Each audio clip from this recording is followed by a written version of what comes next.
I was surrounded by people who love what we love, which is show tunes, which is Broadway, which are Broadway performers, and it is not to be missed.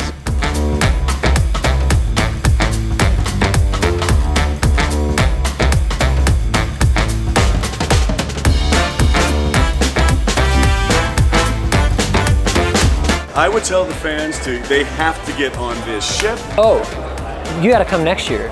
I've gotten to meet so many nice people at the autograph signings and just like throughout the ship, we're just kind of hanging out together. It's a lot of fun.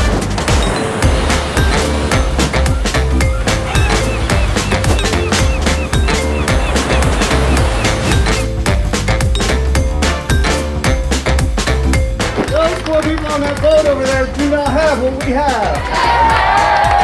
So many things to do. There are so many things to do.